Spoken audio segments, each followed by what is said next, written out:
Hi. My name's J.C. McCauley. I'm Naisha McCauley, and you're watching AccessTV.org.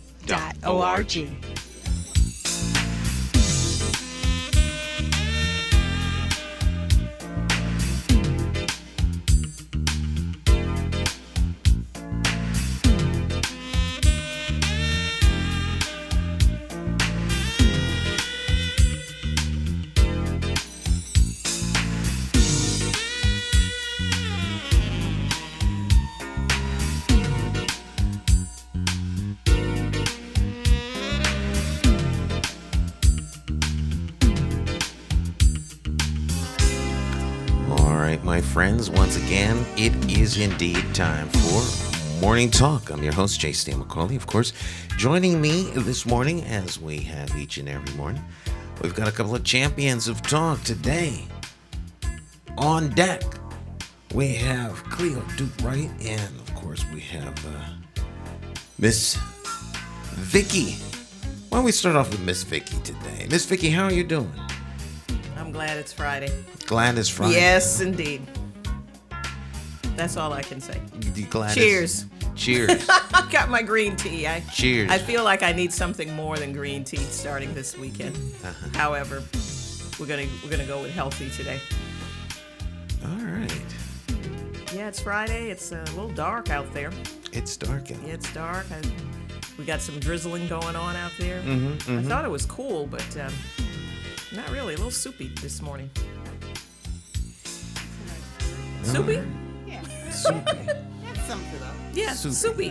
Soupy. That is. It's soupy out there. Right. We also have Miss Cleo Duke-Wright. How are you doing, Miss Cleo? Oh, I'm doing pretty good today. Mm-hmm. Nice and rested. Nice and rested. How was your week?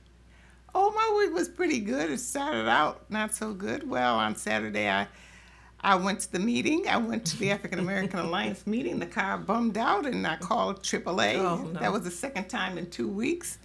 And they came and started me up and told me I needed a battery. God. I had 14%.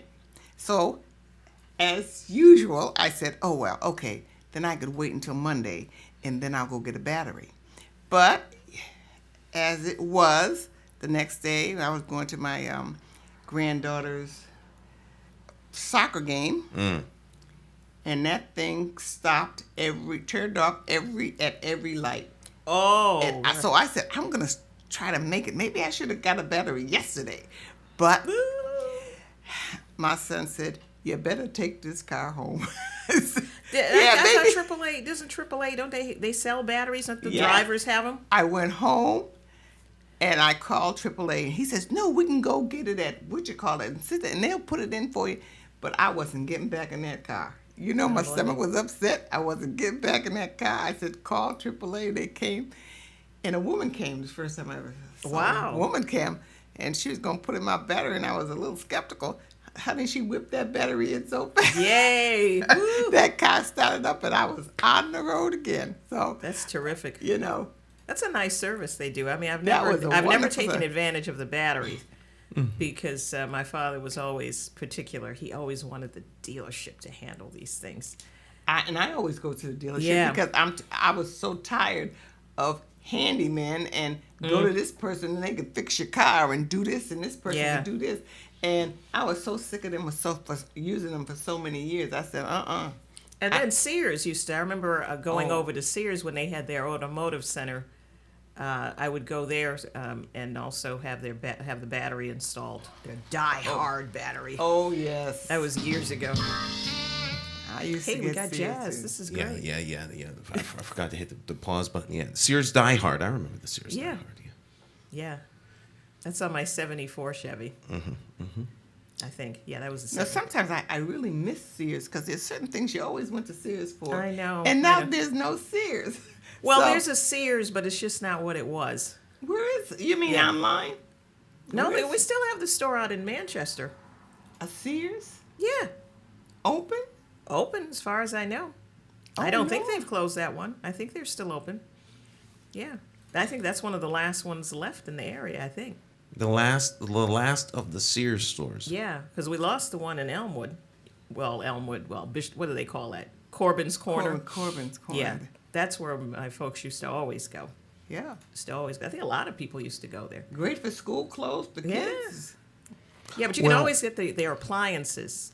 But You can. Yeah. yeah, but Yeah. they're didn't not know standing that. behind I their didn't- appliances like the way they used to. We had a problem with our water heater, and instead of just saying, "Look, we're in bankruptcy," okay, we're sending you a check. I mean, my dad had to go back and forth with them, and then they were trying to sell him another one, and he said, "Why should I buy another one from you? And you got these issues. You're not standing behind the contract that I have with you." And then the person got mute on the other end. Okay, we'll send you a check. So I don't think he's feeling Sears too much at this point. I mean, he's still doing business with them, but on selected things. Well, Sears has been in a lot of Sears, trouble yeah. for a long time. Yeah. Sears Roebuck and Company. Well, they've come full circle. Now you have Amazon. But listen. we'll talk about that later. We got some serious issues. Okay. And some gas. So this morning we're going to talk a little bit about what's going on here in the capital city in terms of crime. So I've got two guests that I need to call. The first one is Kevin Brookman. Oh, Kevin. And so we're going to talk to the Brookman about what's going on We here the in People Hartford. blog. So we'll call Kevin. Then after that, we're going to call Reverend Brown. So we've got Okay. them coming up on the phone here. Fabulous.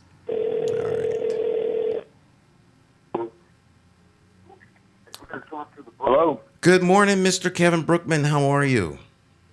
I'm pretty good. How are you? I'm doing very good. You're on this morning with Morning Talk. We've got joining us this morning. We have Vicky Fennell and Cleo Duke-Wright. I know you know Vicky. Hi, Kevin. How are you this morning? Yeah. Hey, good, Vicky. How are you? Doing great. And of course we How are your have parents? Everybody's great, and I hope everybody's good on your Okay, end. good.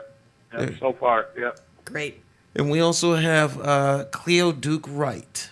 I don't know if you know Cleo or not. You know Kevin, don't you? Yes, I do. Okay. And so I wanted to talk to you because you're my resident expert on all things dealing with public safety here in the city of Hartford, among other things.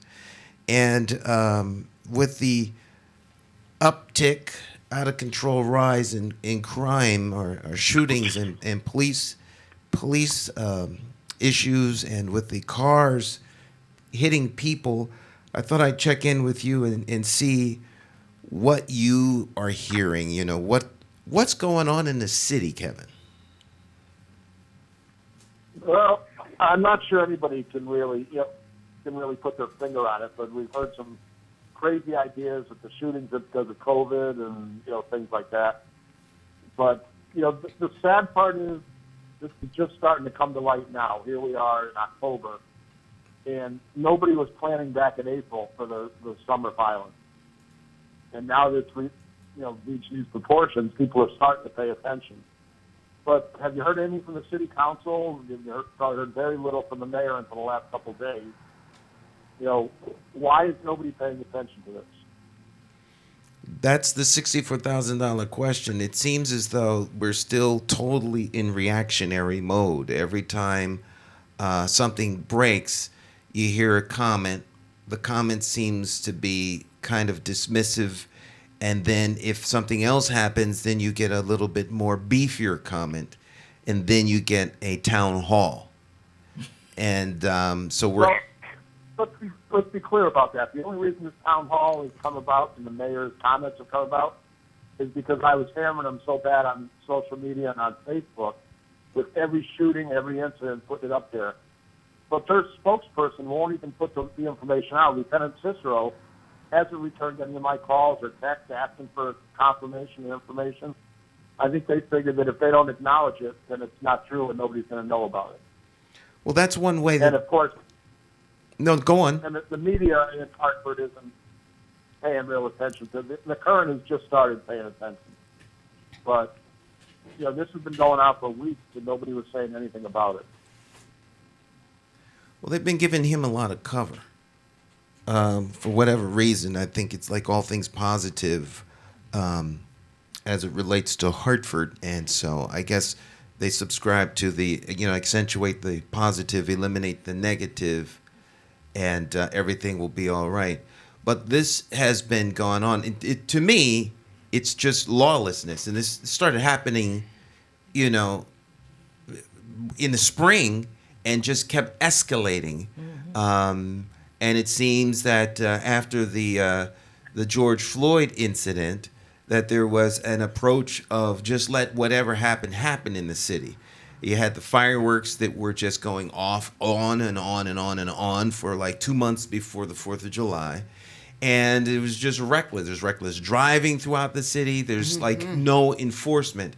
And to me, these things have a cascading effect. If you allow one little thing to happen, then it turns into two, and on and on and on. So it's as though there's a hands-off approach. Am I wrong on that assessment? No, and that's years ago, that was the big NYPD study. It was called the broken windows theory.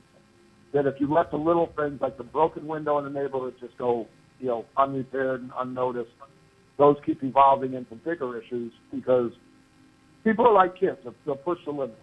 How much will they take? Well, if they'll do that, then I can go to the next level but not worry about it.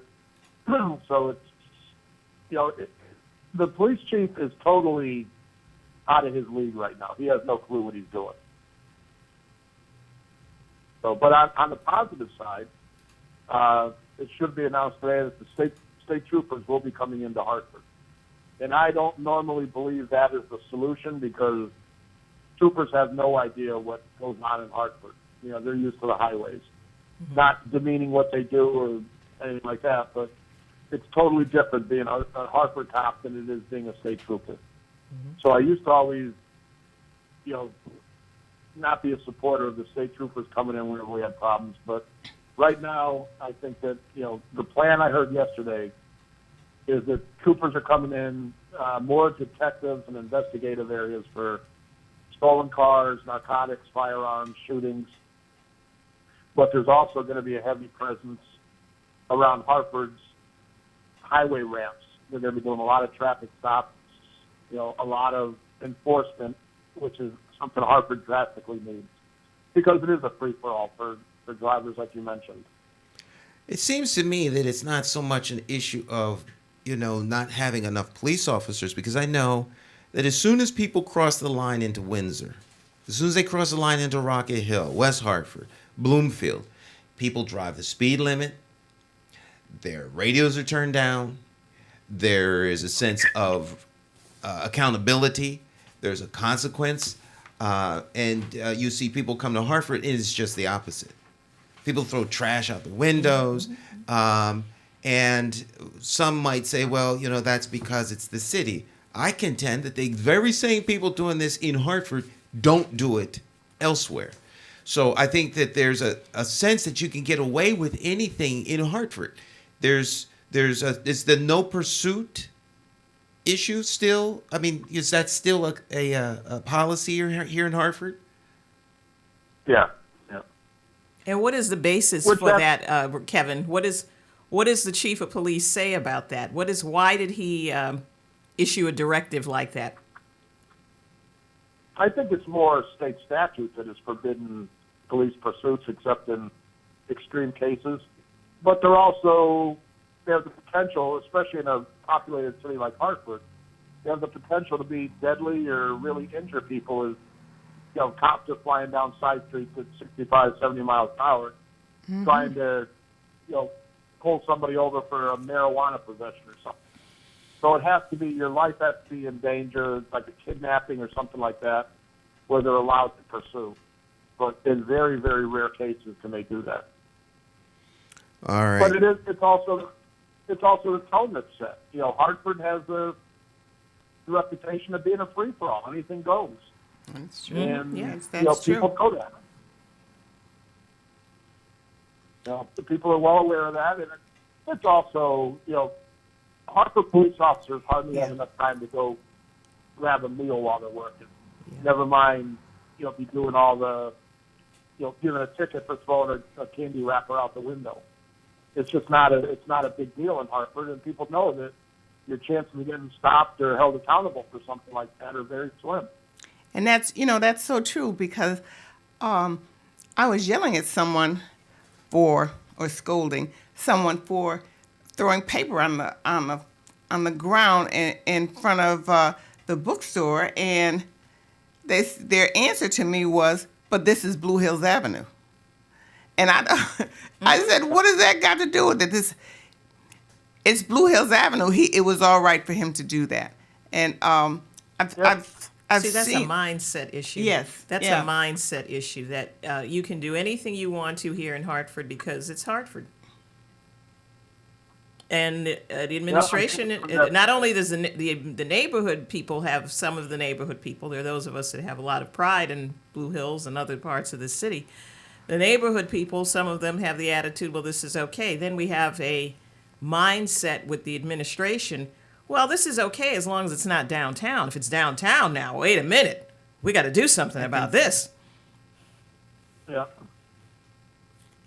You know, Well, it's sad. they need to wake up as to what's going on and realize before it keeps deteriorating more, they've got to do something to start turning it around. I don't think they really have a And plan. No, that's the whole thing. And that's, my blog posting yesterday, I said that, I asked the governor to step in to save Hartford. They've invested too much money in the city to... Did you get a response from him? About an hour later, I did get a response that state troopers were coming into Hartford. Yeah. Well, is that the answer? Everything is a state trooper, the state, and with all due respect to the state police. I mean, my dad says that they have access to more resources than, city police. But again, he says the same thing that you say, that it's a different kind of policing than in an urban environment. So is this going to be the answer to everything? Is every time Hartford has a problem that, I mean, it almost makes it look like the police department, and I don't say this to be funny because it's not true, but it makes it look like the police department in Hartford is incompetent, and we know that's not true. I don't think you can say the police part. The leadership is incompetent. Right. Yeah, I mean, the police, no problem. the day-to-day, the cops on the beat are doing their jobs. But the leadership is a lot to be desired at this point. I mean, I think it has been from the selection process. I mean, we heard from the first time when Stan and everyone was running for mayor the last time, and Channel 61 certainly brought this out during the debate. Well, I'm going to have a search for a police chief. Well, some search. It never happened. And the council certainly didn't reiterate a search, even though the people... There were people on the council at that point that felt that there should have been more input on the selection of the police chief from Hartford residents. It was ignored. Again. So whenever the heat gets turned up, it's ignored here. We have a administration that is not responsive to the needs of the people of this city, despite a second term. I couldn't agree with you more on that, but they say what they want to say during the election to get the votes. That's right. And then when push comes to shove, you don't see any of it come through. That's right. Where are all these people who were screaming and hollering about Row A? Why aren't they screaming about the fact that there's shootings that are happening? There are people that are being run down and decapitated, and we've got lawlessness. Sounds like they were bought off, huh? What do you think? Well, we know that perfectly because you and I were the outcasts when we were on the town committee because we spoke our minds and said what we thought needed to be done. That's right. But that doesn't fit in with the Hartford policy.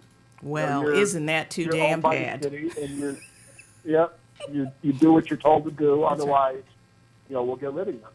Fine. I think that was the best thing that happened to us, Kevin, I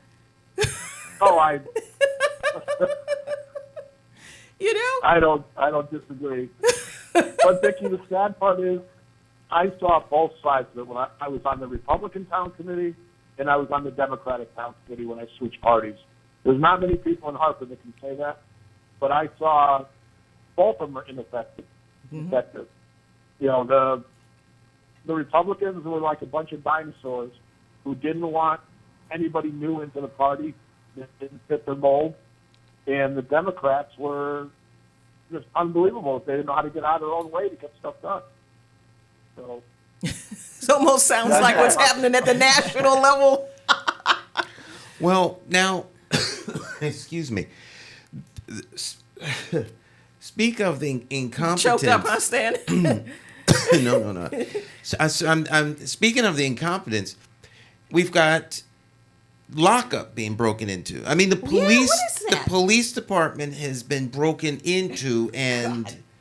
you've got SUVs, not SUVs. You've got ATVs, those off-road vehicles, motorcycle things have been stolen out.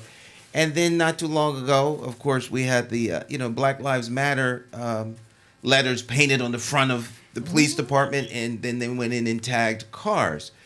I mean, Yeah.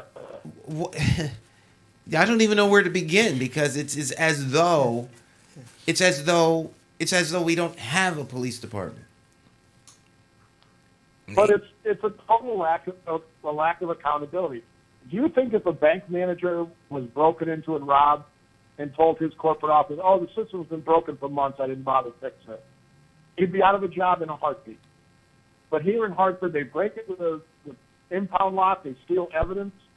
Over the count I got this morning is that over 33 dirt bikes and ATVs were stolen.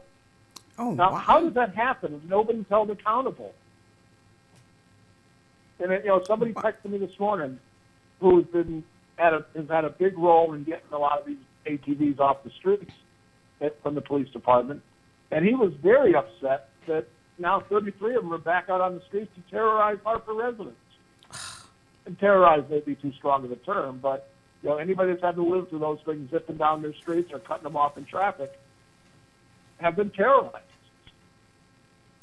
Kevin, and nobody be held accountable for that.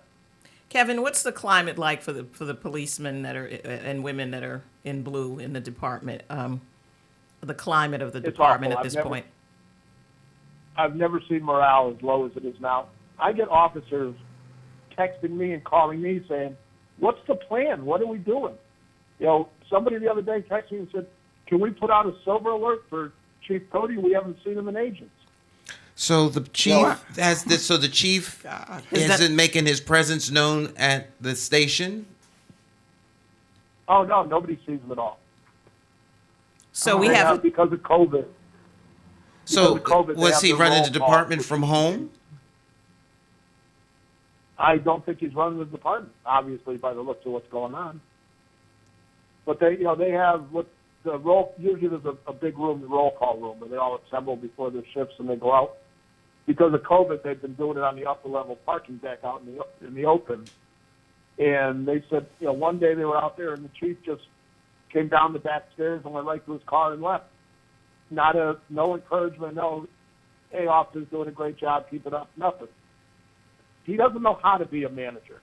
And I think that clearly that's obvious from the way he's run the department and the things that have happened. The accident with the guardrail, and whether it was alcohol related or whatever, that thing was all just covered up. But what message does that send to your rank and file officers? You can go crash a cruiser and not report it, and everything's okay. He needs to lead by example, which he hasn't done ever. So, Well, I think this sounds like a supervision problem with the mayor. I mean, it sounds like to me, what is it, Kevin? Is he reporting to two people? I think he that reports the way it's set up. He goes to the chief operating officer, Pia Montanez, and to the mayor. Okay. Well, okay. I direct thought that's what that was. I have a thing my dad sent me. This is from police administration. If people are police officers know about this, especially the old timers. O.W. Wilson, who was a dean emeritus, he's passed away. He's a School of Criminology, University of California, Berkeley, and he was also the superintendent of police from Chicago. And I understand, although my dad was not on the job when Wilson came to Hartford, he worked with Mayor Spellacy at the time to, it was called the Wilson Plan, so that's a little bit of Hartford history. And he says You're here, going way back now. way back, this is it. I mean, well, this was published, I think Dad gave this to me. He said it was published in, there's several versions, but 1977. This is what he used on the department. And he says here, this is what Wilson says, that the mayor shall be the immediate supervisor of the chief of police, and all policies, directives, and orders from the city government to the chief of police shall be made or transmitted through the mayor as the executive head of the city government. The chief of police shall report directly to the mayor and not to the city council, to individual members thereof, or to any other committee or commission. Now, that's still the way it's set up. You know, the police chief, the fire chief, all the department heads serve at the will of the mayor. Right. And that's by charter. That's set up that way. Yeah. Apparently, it's not enforced. So this is what Wilson says here is this is actually the International Association of Chiefs of Police, and I would think that the mayor, the chief of police, is a member. I mean, certainly he's probably a member of the Connecticut Police Chiefs Association, but this is right out of the book. Yeah. I mean, that's your problem right there. He's basically, if we go biblical here, Stan, he's serving two masters. Well, I think from what I understand, from what I've been told, as Kevin says, the direct report is the chief of staff. I don't mean the chief, it's the chief operating officer. And then all of them are subordinate to the mayor. Right. But it should be a direct report to the mayor. Right. And this is the problem. My dad says that many years ago, when Chief Massini, I think, came in from New York, he told the mayor right up front, the city manager, he says, I'm reporting directly to you. I'm not going to be reporting to somebody else. So apparently, this setup is okay as it is right now. This is why I think that's why we have the issue. And then if you have a mayor that doesn't understand the duties and responsibilities of a police chief, that's even worse. Kevin, is there a possibility that the morale of the chief is gone? Yeah, I've gotten phone calls about a few things he's done lately, which I really don't want to go into now, but it makes you really question, does he know he's on the way out, that his days are numbered with the mayor, so he's given up, or what's going on? Even officers say they never see him at crime scenes. There was a shots fired call last night, and a cruiser, actually two cruisers, crashed responding to it. Now, I'd be interested to know if anybody saw the chief show up, because he had two officers that went to the hospital. Was the chief there, or was he out of sight once again? I don't know. I can try to find out if he was at the scene, but that's what chiefs do. Wait a minute. When an officer gets hurt. Wait a minute, I'm confused. So we had two police officers that were shot. Is that what I'm hearing? No. Shot at? Hurt. In a car accident. Responding to shots fired. Oh, okay, all right. And the chief of police doesn't show up to the hospital?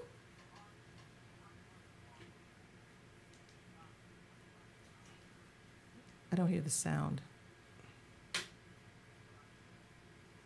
Hold on, Kevin. We didn't hear the response. Hold on a second, Kevin. I got to bring you up on. Hold up a second. We lost him on the. Okay, go on, sir. Yeah, so nobody. I was getting phone calls throughout the night about the two officers injured and their condition, things like that.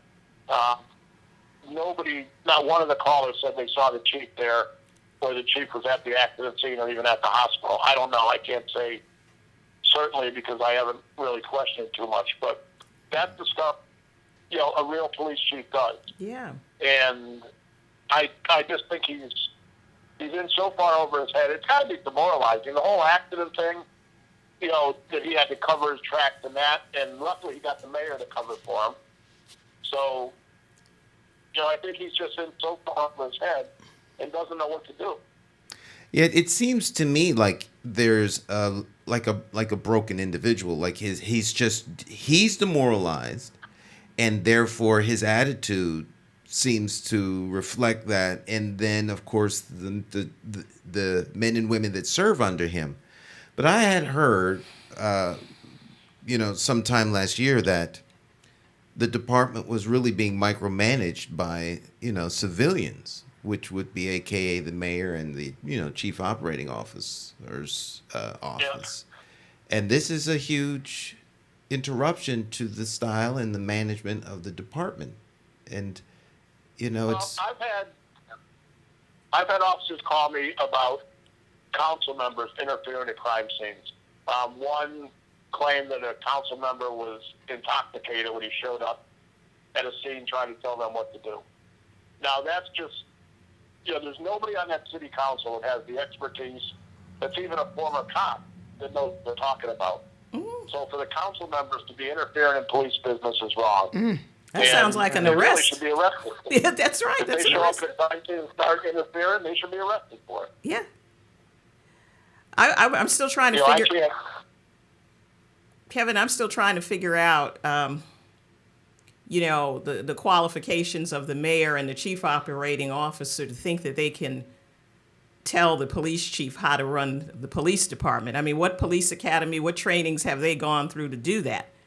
I mean, this is really. I think the word is none. That's what. Yeah, I mean, obviously the mayor and the police chief are supposed to have a good working relationship, but it's the chief's.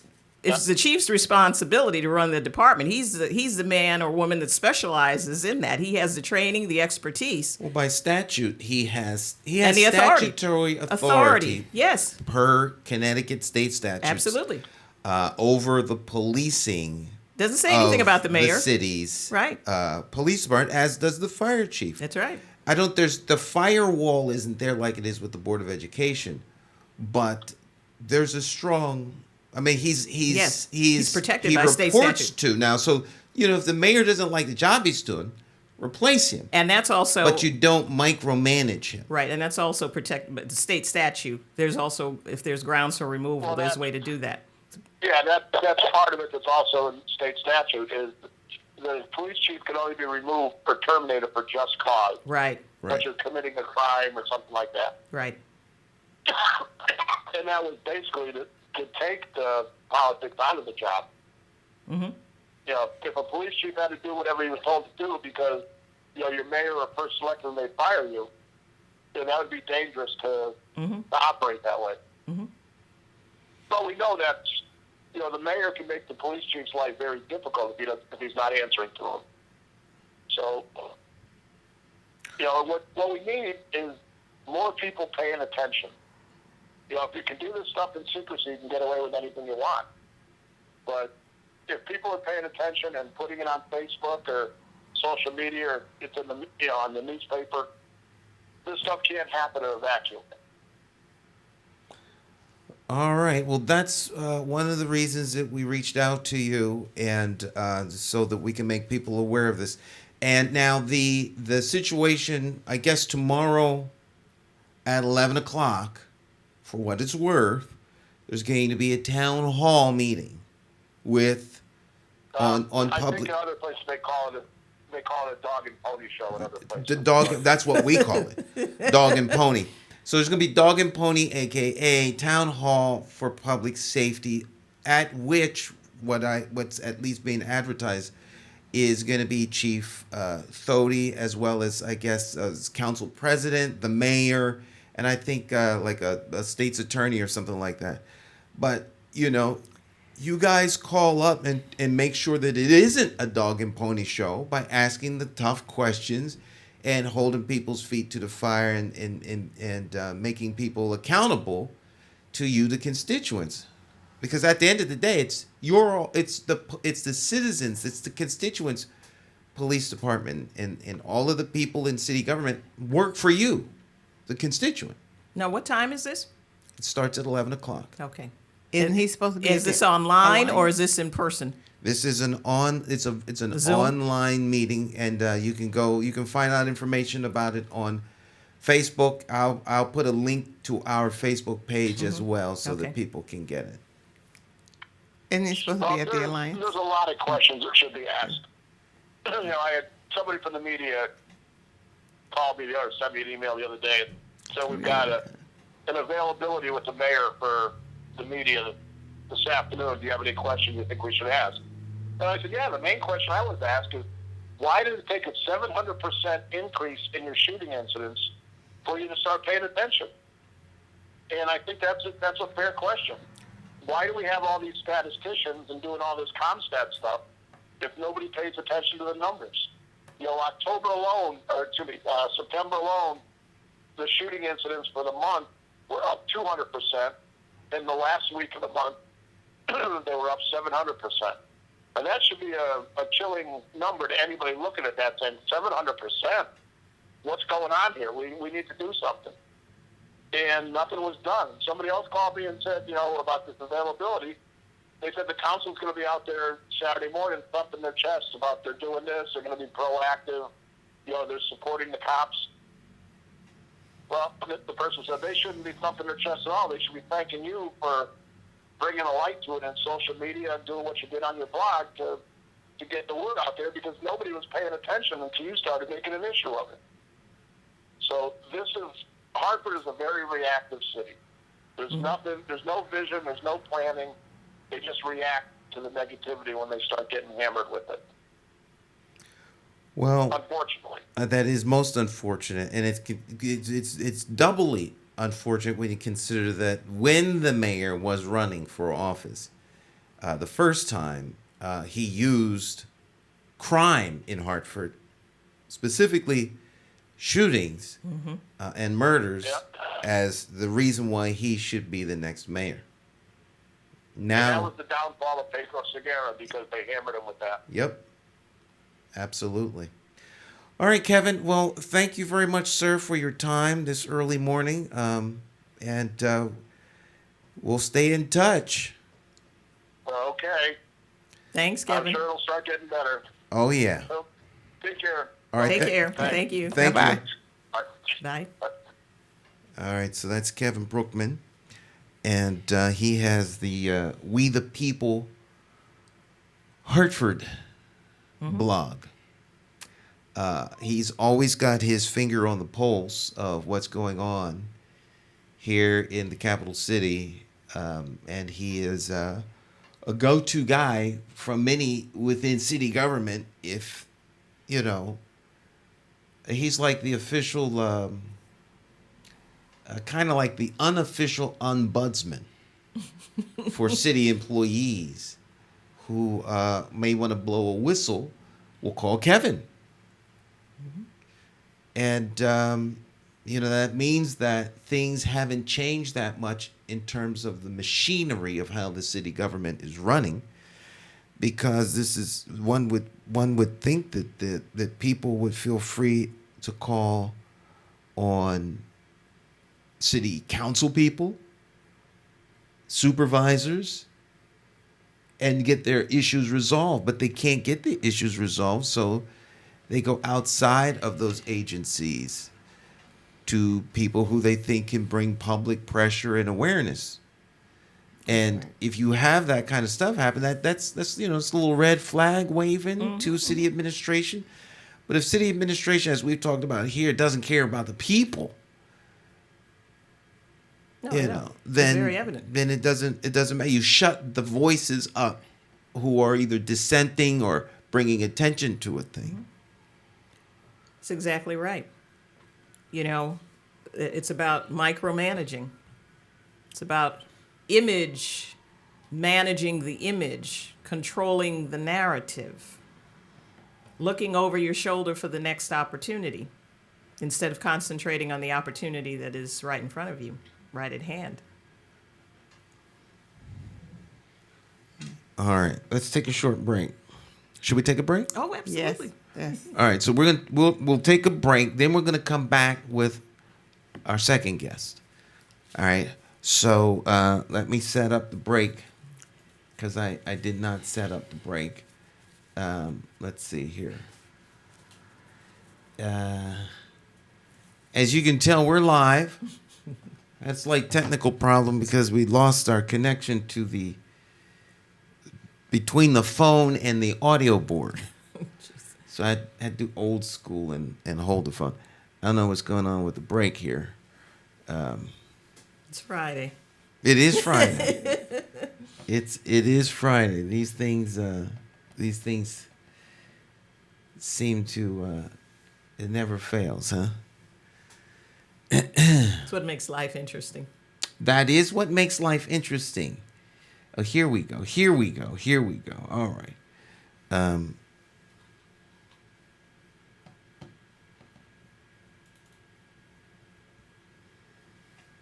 There we go. All right. Now we got to break music going. All right. Stick and stay. It's Morning Talk with Vicky Fennell, Cleo Duke-Wright, and myself.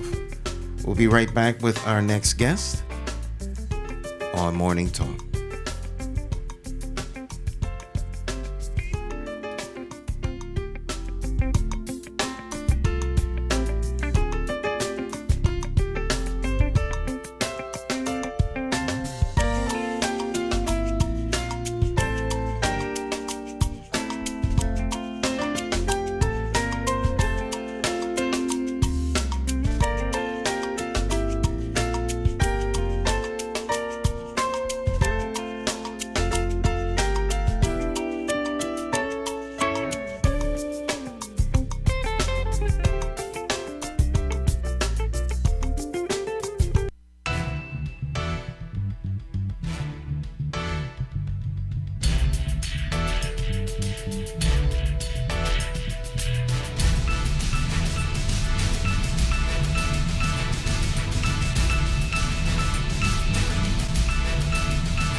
Hi, my name is Eddie Brown, Program Director at Hartford Communities That Care.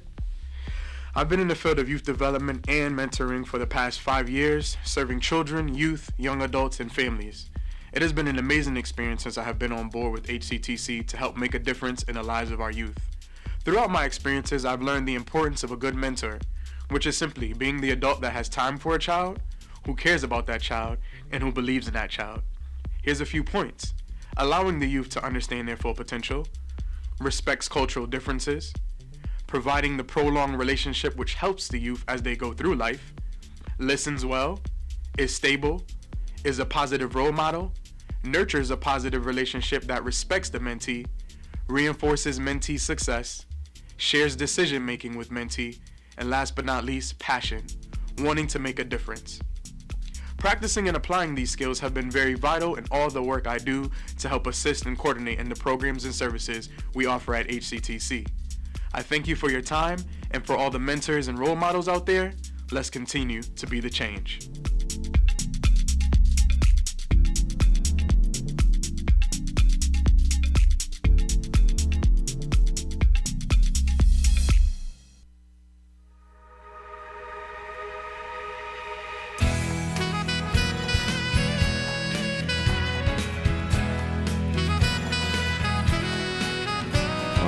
My friends, we're going to welcome you back. It's Morning Talk. I'm your host, J. Sam McCauley. We have someone else joining us this morning on the phone. We've got Reverend Henry Brown from Mothers United Against Violence. And Reverend Brown, are you there?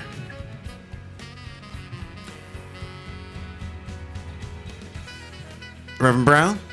Hey, good morning, brother. I'm here. I hear some flickers in the background, but I hope you can hear me clearly. I want to thank you for giving me this opportunity to come on your network and to pay this important information on about next Wednesday, October the 21st, down at Quacket Donut Park. We know it's a Harvard Garden Park.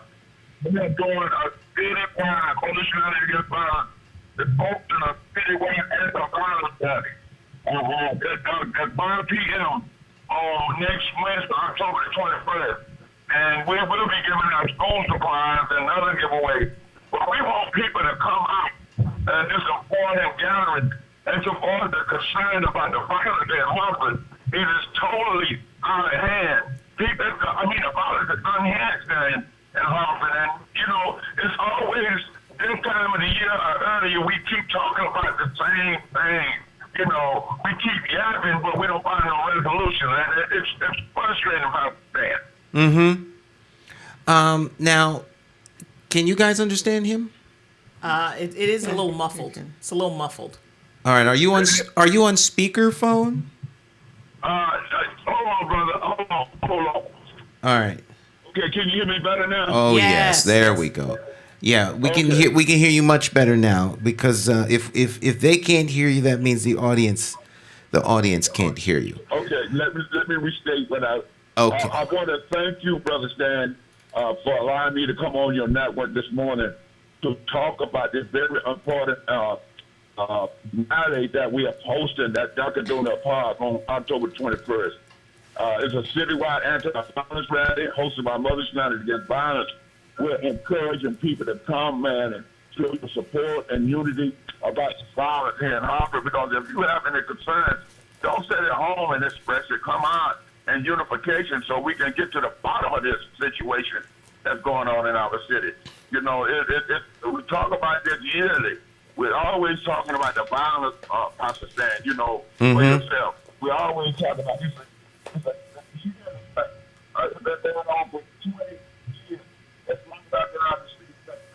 It's breaking up now.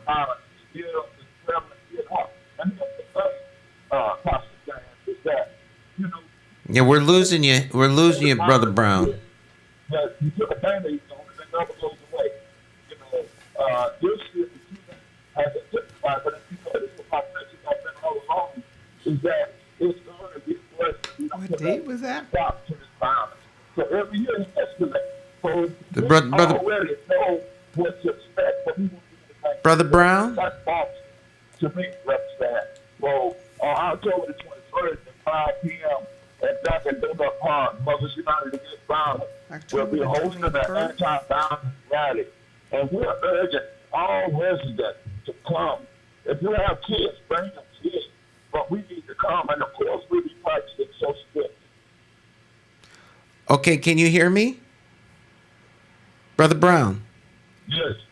Okay, you dropped out all of a sudden, but I think now. So your event is at Dunkin' Donuts Park. Yes. On what date? October 21st, 5 p.m. October 21st at 5 p.m. It's a memorial and prayer vigil. It's an anti-violence rally. Oh, anti-violence rally. Yes. Okay, and it's the 21st. It's the 21st, and we'll be having school supplies and other giveaways. Okay. School supplies and other giveaways. And people can start to show up at what time?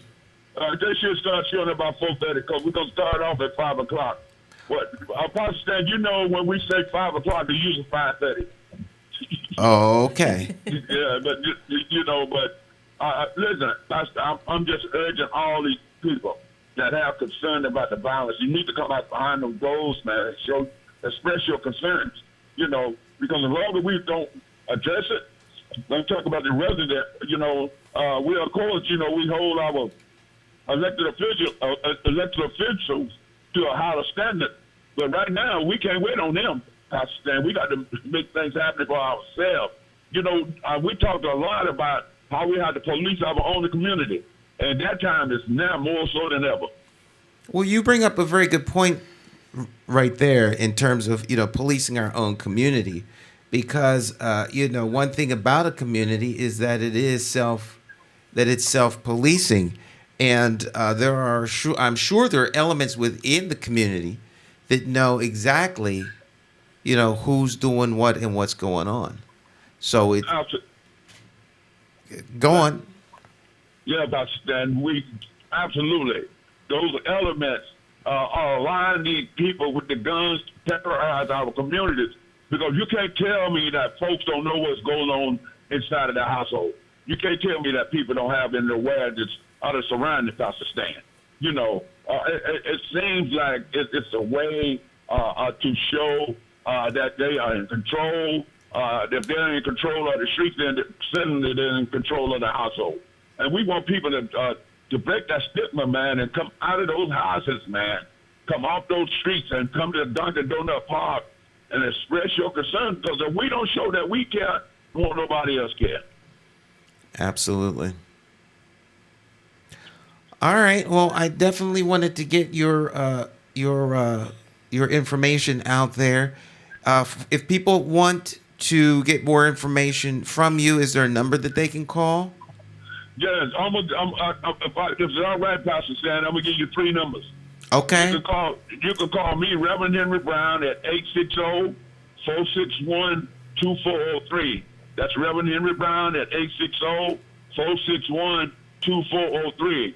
Or you can reach out to our presiding president of Mothers United Against Violence, Mr. Henrietta Beckman, 860-655-9926. Ms. Henrietta Beckman, our presiding president, 860-655-9926. And of course, Ms. Deborah Davis is our project communicator, coordinator, forgive me, I'm bumbling this morning because I'm in a hurry. But her phone number is 860-916-8620. Ms. Deborah Davis, 860-916-8620. I'm urging people, Pastor Stan, we're at a critical time now. We are at a critical time for our city. We need to show the city of Hartford that we care about our residents here. I'm not concerned about people coming from out of town. I'm concerned about the people that are facing this terror every night and day here in Hartford. Thank you, Pastor Stan. God bless you all. I always listen to your show. It's a great show. And give my regards to Kevin Brooklyn when you see him again, Stan. I will do that, my friend. Thanks, all right, Reverend. Thank you. Okay, God bless you. Thank you. Take care. Good night. God bless you all. Okay. And have a peaceful and safe weekend. You too. Thanks. All right, so that's Brother Brown. I jotted down everybody's phone number. All right, so And the number for Brother Brown is what? 860-461-2403. And Henrietta Beckman 860-655-9926. and Sister Deborah Davis 860-916-8620.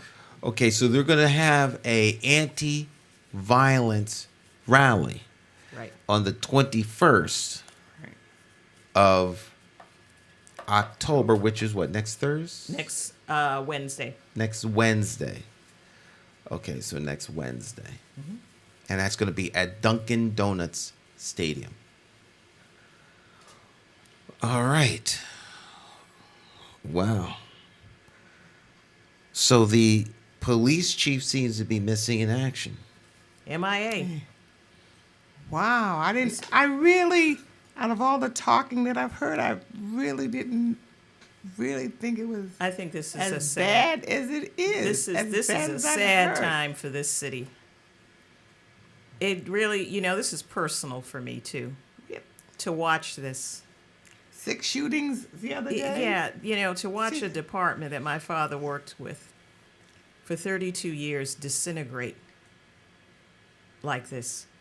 And I feel not only for the people, I also feel for the police persons. Yes. The police. Yeah, the police officers. I mean, who are doing their level best to do a good job. I mean, that job is, as I've always said, it's not for everyone. You really, it takes a special kind of individual to do that job. And I think the job has gotten harder now than when Dad was on. Because there was a certain level of respect, I think, in those days that the police had. And now, because of the actions of a few, the job is even more difficult. Then you add what you're seeing on a daily basis. I mean, you're seeing the worst of everything. You're playing a variety of roles. You're wearing a lot of hats. You've got to be able to deliver bad news. You've got to be able to be a marriage counselor, a suicide interventionalist. You've got to process murder scenes. I mean, you deliver babies. There's a lot of things that go into that. And, people take it for granted because of what current events. And then you've got internally what is happening. That's even worse. So not only do these police officers have to deal with what's happening in the street, they got to deal with what's going on in the station house. And that environment doesn't sound like it's very healthy right now. Well, morale is extremely important. Yeah.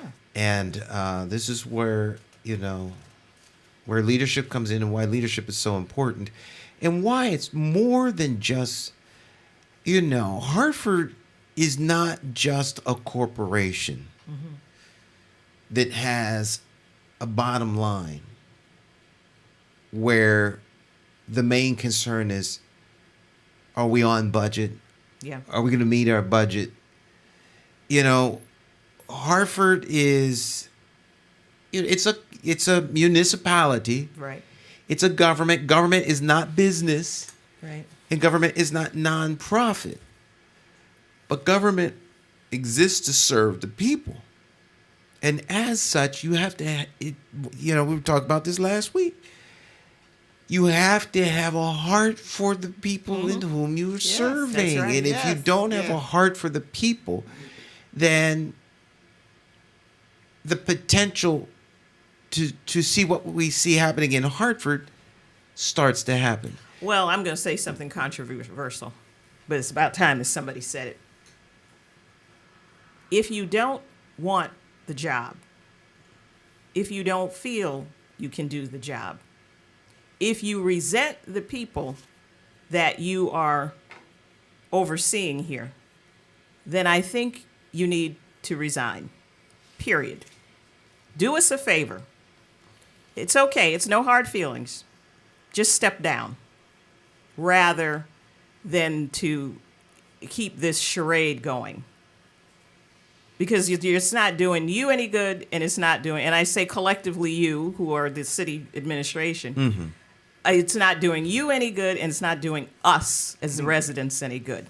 Now, is that directed at an individual, or is that just leadership in general? Leadership in general. If you feel that you don't want to do this anymore, then don't do it, because right now, in plain and simple English, it's a half-assed job. And we don't deserve this.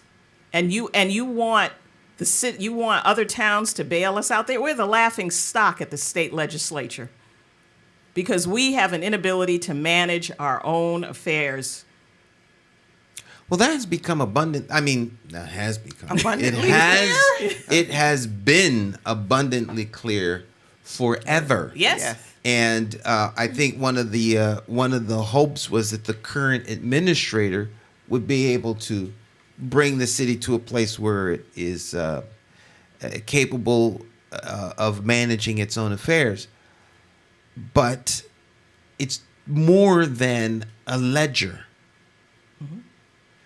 If you have a town that's wealthy, healthy, and wise, yes, and wise. It's very easy to manage. That's right. The momentum of it's like the inertia or the forward momentum of a thing continues until acted upon by some outside force, and so things run well. But if you're in a town where there are challenges, then you have to deal with the challenges, and the challenges here is that this is a very poor city. It's the fourth poorest city of its size in the United States. And it doesn't seem to bother anybody, Stan. That's the whole problem. Well, It doesn't seem to bother the administration, because if they were really concerned about this, there would be it would be solved.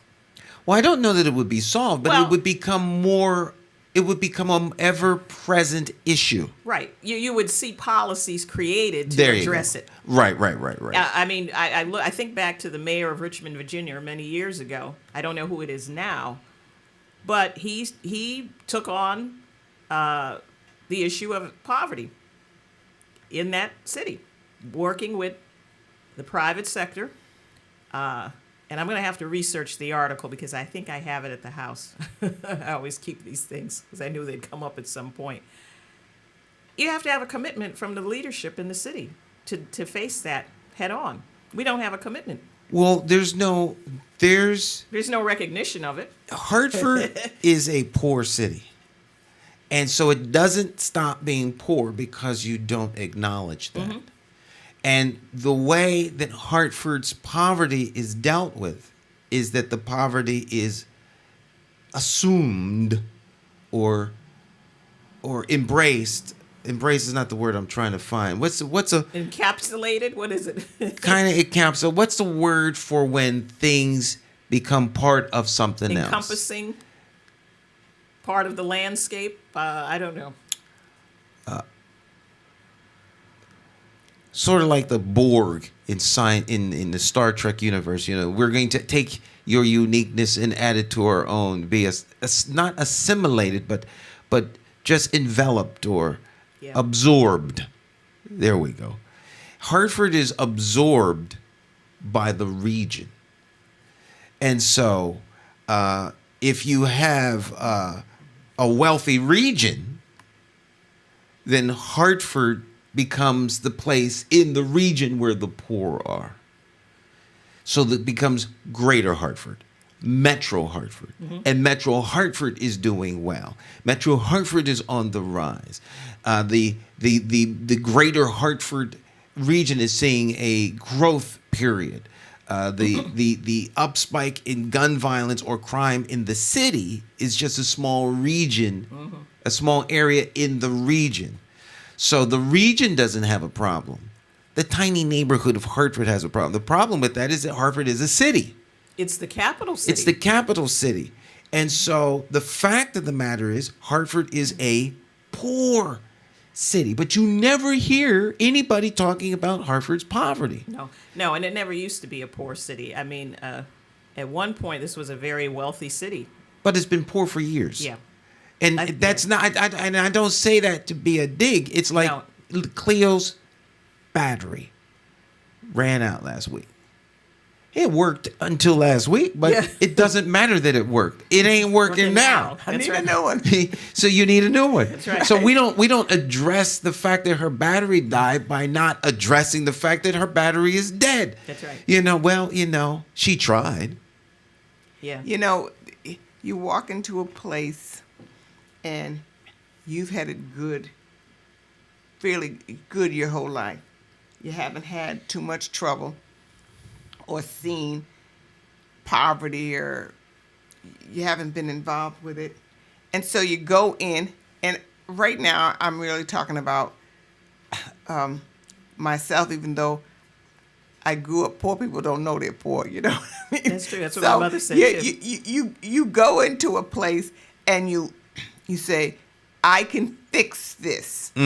Not knowing the people, not knowing the situation, not knowing their world, not knowing anything about them. And you go in and say, I can fix it because I grew up and I know this, and this. So you go into this place and you say, you're going to fix it. And you force things, sometimes very unwisely, on a people that you don't know.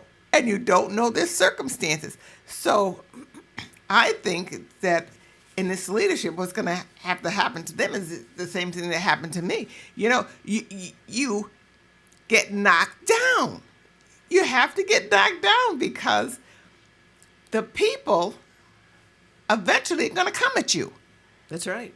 They're going to Ask come those at you. folks in Hong Kong, right? And you either give up what you have been doing and look at the people and say, I don't know anything. I need to know. And then the people will tell you what they need. And then together, you make a plan. And it worked for me, making a plan with the people that I did not know and had. I did not want to go into their world. I wasn't going into the world, but I had to learn about the world. I had to learn about what they did. I had to learn about how they thought, and some of how they thought and why they did things. And after they explained it to me, made sense in a way, in their world. Made no sense in my world. Made in their world. And so, but I wasn't in my world. I was in their world. And I had to work. And I said, all right, we want to get to this point. How do I get to that point? Well, I have to work through their world and walk them out of some things. But while I'm walking them out of some things to get here, they walked me out of some things. So I was able to help them get to where I had to move and they had to move. Everybody had to move to accomplish anything. And what happened was, they were so much smarter than I ever thought. They developed, they created, and they did so many things that I could not have done or even seen on my own. And I think that this leadership has not engaged the people. Of course. Well, and so then how are they going to be successful? Oh, they're not. That's not the whole game plan. See, what you talked about, and just what you described, it takes a leader to do that. That's leadership, and it's humility. And if you aren't willing to put yourself out there to do that, you're going to get what you got right now. That's what we got. It's a sad state of affairs, but that's really what it is. So we have leadership in Hartford that is simply managing assets. Yeah, this. They're, What this they're sounds managing like, assets this is and like not trying to fix right. It also sounds what's like broken here in the city. a what is it? A self-driving. What is this? The vehicles that are like without An autonomous? Yes. That's Autonomous really vehicles, cars? Autonomous. Yeah, this is an autonomous city where it's just running on its own. It's like a riderless horse. Put the boots backwards. It's a riderless horse. Yes. Yeah. Let me see. Are you calling to talk on the air? Oh.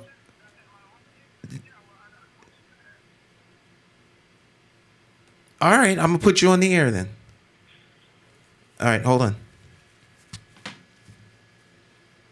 We have a caller? We have a caller. Okay, go. You're live. So I'm commenting. I beg your pardon? Asking a question. I said I'm commenting and asking a question Okay. concerning the gun violence in Connecticut, or in Hartford, I should say. Okay. Okay, so what really can be done? I mean, passing gun laws is not going to stop it. Most of these guns are illegally bought. Increasing the punishment for it doesn't seem to deter because they still have the gun.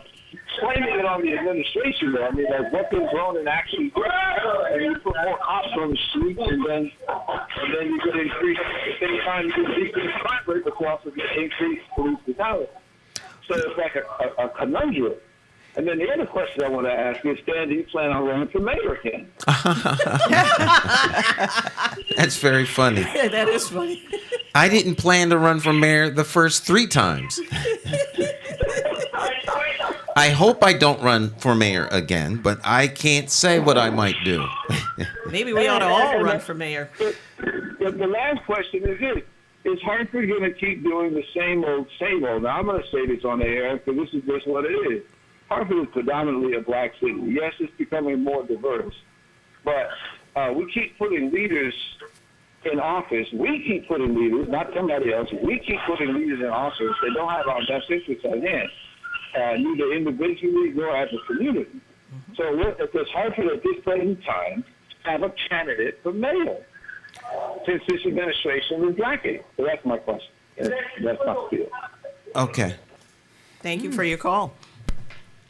He brings up some good points. So, point one. The gun violence increases. What can the mayor or anyone in leadership do? I believe that the mayor actually can do something, but the mayor has to purpose to do something. It's no different than fixing the grand list or the infrastructure or creating a $250 million project for downtown North, which people think is an astronomical amount of money.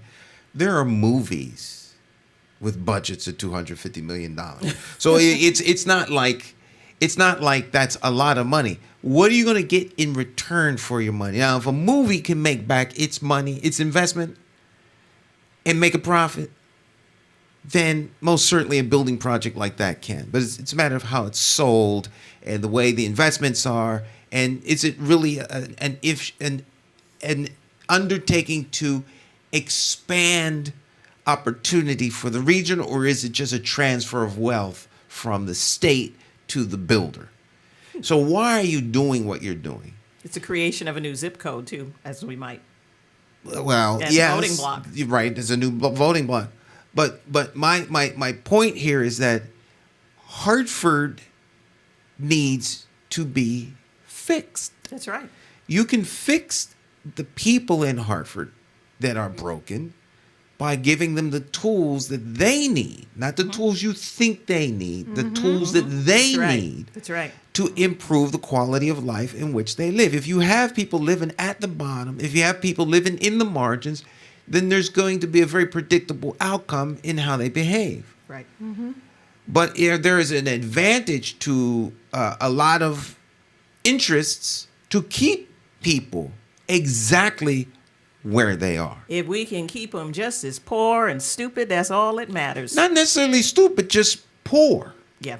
Well.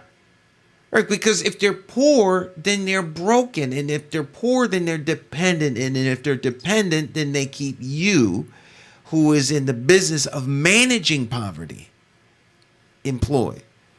So it's like, are you going to exploit your patient? Yes. Because they have a problem, or are you going to heal your patient and put yourself out of business? And that's what they don't want to do. They don't want to put themselves out of business. So you have just enough poor people to keep electing the same incompetent leadership as it relates to serving the poor. But they're very, very practical when it comes to who they actually serve. Right. Because don't make no mistake about it. The incompetence is relative to who you see.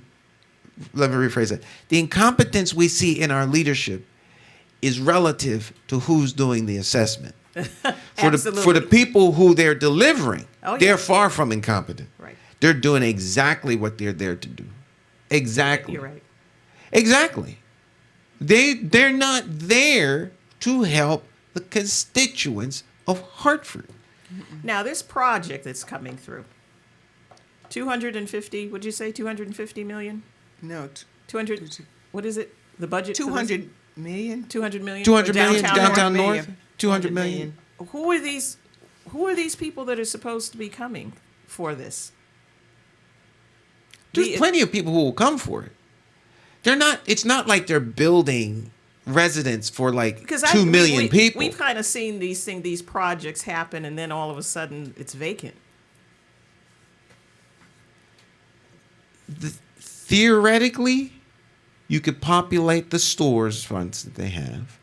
Theoretically, you can put people into downtown apartments. Theoretically. All right? Mm-hmm. And from the developer's side of the table, and the banker's side of the table, and the capital region development side of the table, there is a process and a theory, and they're acting on it. Right. Now, will it benefit the residents who are currently in Hartford? No. No. And so from the perspective of the residents, if they don't want this to happen, then they need to man up, woman up, boy up, girl up, and put leadership in place that's going to move an agenda forward for them. Because the fact that we think that they're incompetent and aren't doing the job is irrelevant. They don't care what we think. So what we think doesn't matter, particularly if we can't motivate our folks to push it. to push an agenda that's in their quote unquote best interest forward. So they know exactly how much pushback. They know exactly what they have to do when the gun violence happens. They gotta have a town hall. Yeah, that's the answer to everything, a town hall. But it is the end. It literally, yeah. I know you're And- being facetious, yes. but it is the answer. That's right. And then we talk nice in front of the media, and we just keep talking and talking and talking and talking That's some what more. the public is present. And talking some more, and it sounds good, and it's the same thing over and over again. And then you look at, and there's nothing that's happening. No. Roll out up the sleeves. There's nothing. But there is something happening, Vicky. Oh, it's the same thing. The town hall. You're missing my point, I think. No, I'm getting your point. I'm being facetious. All right, well, I know you're being facetious, but for those who don't understand what you're saying through being facetious, bear with me and just not be for a second. Okay. All right, because we know that the dog and pony show is a dog and pony show. Yes. Mm-hmm. But the people who are going to be bamboozled by the dog and pony show don't know that. That's right. They don't know. No. So you guys have to understand that you're being bamboozled. If you want better, you can't keep going to the same tainted well. You can't. Because everyone is making profit off of your situation. Mm-hmm. They know that you are poor. Hartford's a poor city. And so what do poor people do? They don't speak up. No. They survive. They survive. They survive. They don't speak And they up. might not know how to speak up. Right. Right. And so, Right. Again, And that's if they were interested in the people, then they would be teaching them how to speak up. That's right. They would be empowering them. Again, I think this is what goes back to our community-based organizations. I mean, Blue Hill Civic does a great job, and I'm sure that there are others where we teach, again, not speaking on behalf of the organization, but Brother Kelvin Lovejoy and his core organizers and that division does an excellent job in terms of that. We need more people, particularly our young people, to pay attention, but we also need others to come in there and get those skills. That is important. Okay, so now, if there was intentionality around fixing the people, folks would be knocking at Blue Hill Civic Association's door with a check with $2, $3, $4 million. How much do you need? Yeah, how much do you need? You need $4 million? All right, I'm going to give you $4 million. I don't care. Blue Hill Civic Association is not by any stretch of the imagination an incompetent organization. No, it's not. But even if you were, with the $5 million is going to come a support program to empower the grass. Let's not even use Blue Hills. Let's use XYZ nonprofit organization with Bobby and them. All right, so Bobby and them is working to fix the community. Now, they don't know the first thing. So how can we give them the tools they need to be able to have separations of duties, expectations of outcomes, what programs that they could use? This is what real philanthropy is all about. Right. Helping humanity, helping human beings. So you give money to people who could do the work because you with the resources can't. But I want to make sure that my resources are actually doing some good.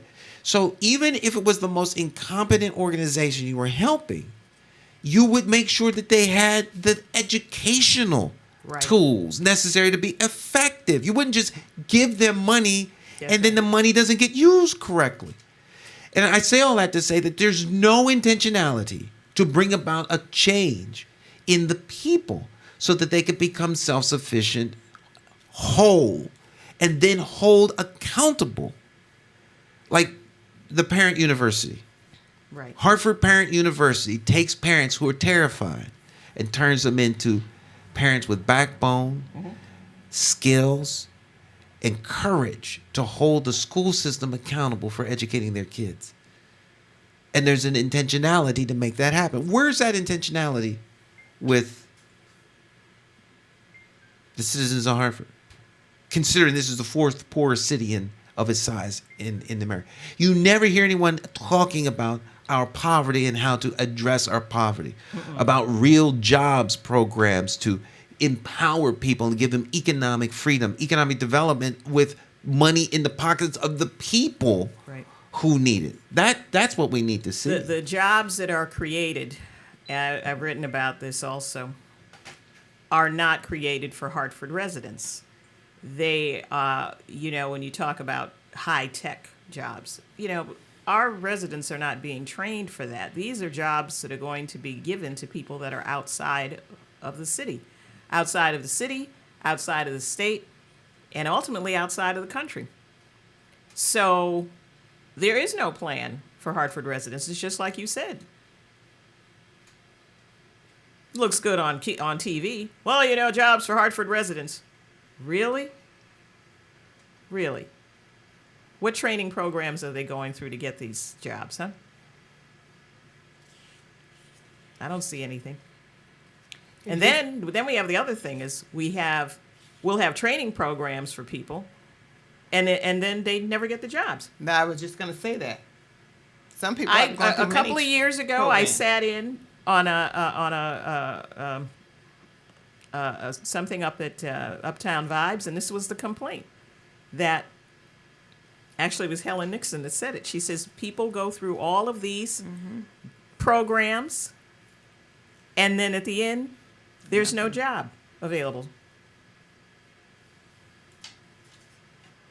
So what's the point? The point is to transfer wealth to the trainer.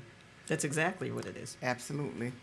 Right. So the trainer winds up getting paid, the program gets funded, and all of that comes at the expense of the people who are supposedly getting trained.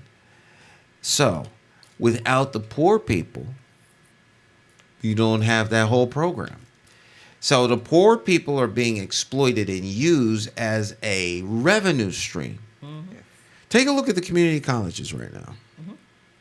Community colleges are cutting their budgets and making all kinds of adjustments because, of course, there are no students.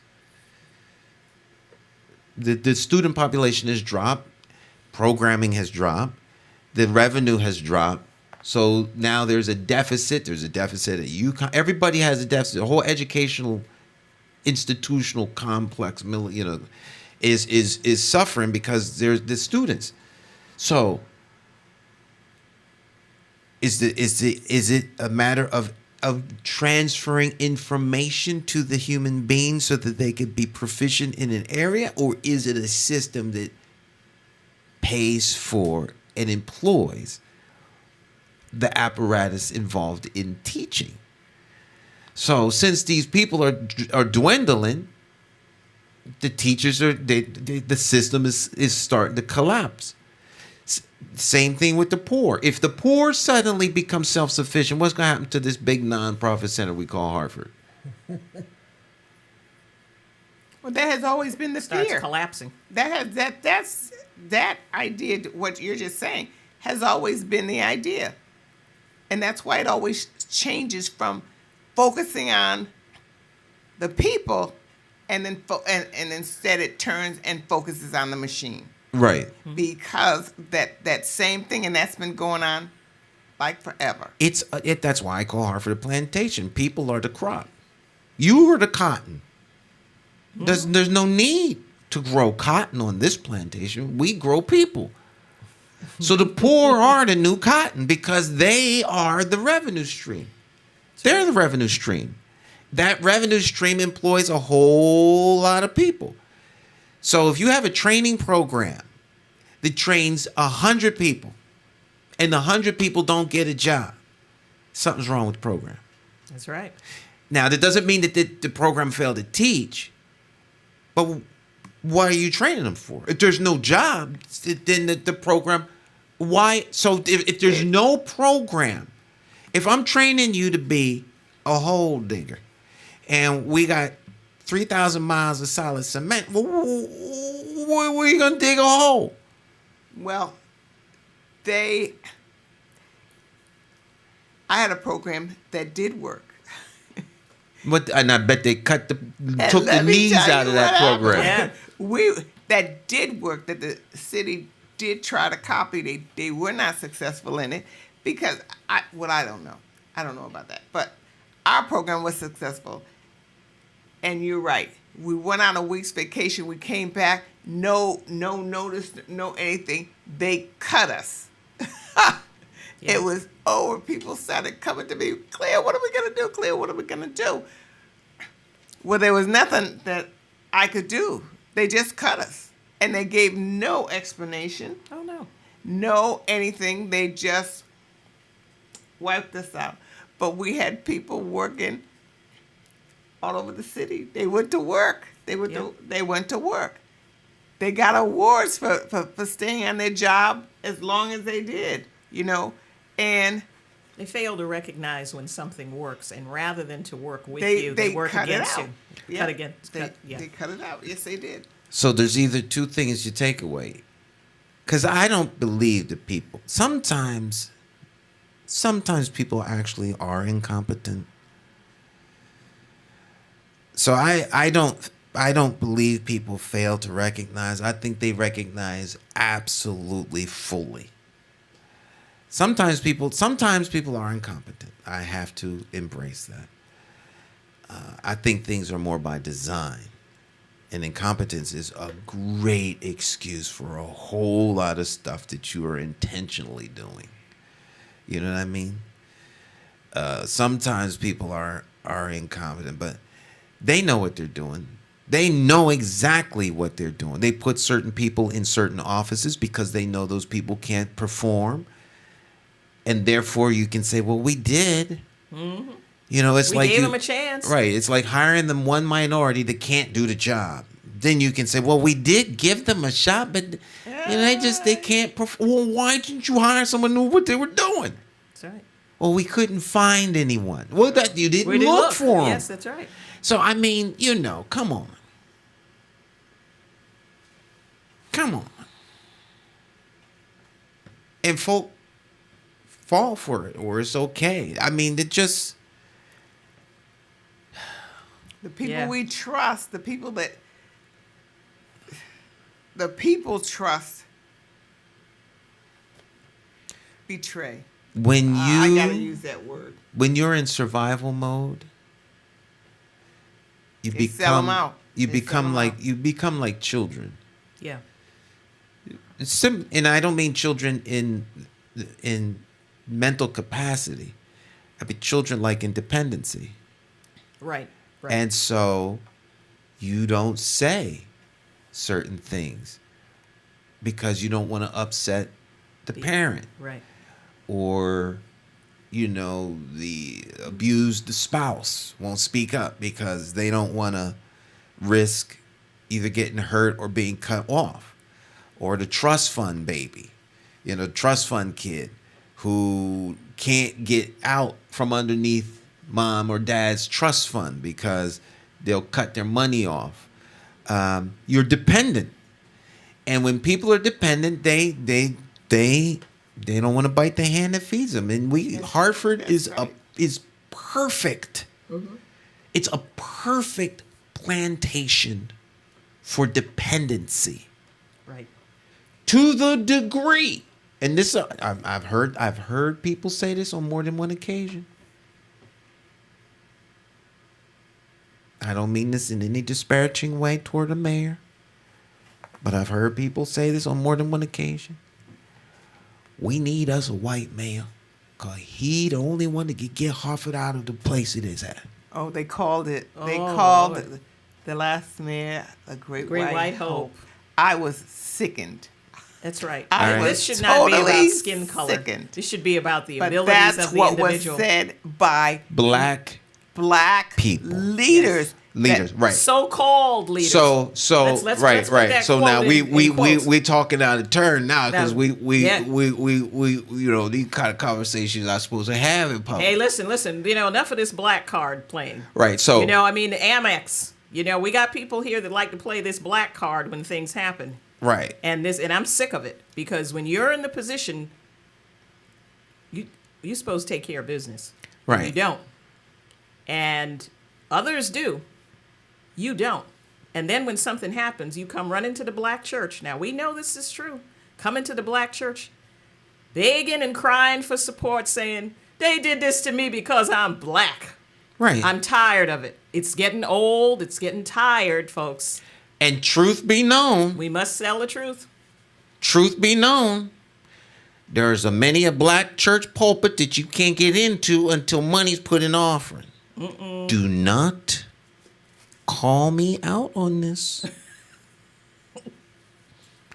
Don't talk to friends about it. Hartford's a small town. I swear that if I hear my name attached to this statement from anybody, I will put your business in the street. So don't challenge me on this. All right, so folk is compromised all over the place. That's right. They've allowed themselves to be compromised. They've allowed themselves to be played because it goes back to what you talked about, the cycle of dependency. A cycle of dependency. And they constantly are trying to create dependencies. Oh, for sure. Oh, yeah. Now, I'm going to tell you, I really did love that $600 unemployment. I really loved it. But when my boss called me back to work, I went to work. That's right. And there are people and bosses and people I know that when they call their employees back to work, they did not come. Yeah. Well, you're getting $600 plus six. You get $1,200 a week. You're making more you ever made. I've heard And people, you stay there. yes. But I've heard what- people brag in the gas station about this. Well, you know, man, I'm making more money at home than I am at the job. Right, and what people don't realize is that money is not coming forever. So right. then when it That's gets right. cut off, you talk about dependent. You go from $1,200 a week to a bag, box. They're already conditioning folk. Yes. Here's your box of victuals for the week for you and your family. That's right. We gonna put a nice ham in there for you too. So a couple of ham hock. You can boil them down with a nice bag of bean and make it last all week. They're already setting it It's up. coming. Yes, they're already setting it up. Right. There's gonna be a whole group of dependent folk. And because the jobs are gone. That's right. All right. And here you are, dependent. And you gonna speak up? Please. Child, please. So, Hartford it's perfect. There's just enough people to pull off the shelf to get them to do what you need to keep you in power. Now, the problem with this is that any human being that becomes demoralized, which is what I think happened with the police chief, any human being that becomes demoralized will not operate at optimum performance. Right. And I believe that there's going to be a huge problem. I've already said this on the air when it comes to the election because they can't even get people to fill out the census form. Isn't that something? And when does mail do- it back. And when does it due? Tomorrow? Today is the last day. Oh, today. Friday. Because the Supreme Court ruled They have to stop. to stop it. So now it's done. So So today's, was it postmarked 6 p.m.? I don't know I what the think- postmark is, but after that, the count stops. Now, if you can't get people in Hartford, 45%, which is way below the state, which I think was 70%. Right. But if you can't get people to fill out a census form and mail it back, how do you think you can get people to fill out a ballot? Yeah. First of all, mail the request in. It's too late now to do that. Right. But they wanted people to mail. They sent them the request. So fill out the paperwork for the request, send that in, then they send you the ballot. Then you have to fill out the ballot, put the ballot in the right envelope, and then all that. Then you got to go drop it off or mail it back in. Right. Now there are people at the polls. You're there every year. There are people at the polls need real technical assistance Yes. Yeah. just to vote. Yeah. Right. What kind of technical assistance are they going to get filling out all this paperwork? Well, there's a video that shows on TV how to.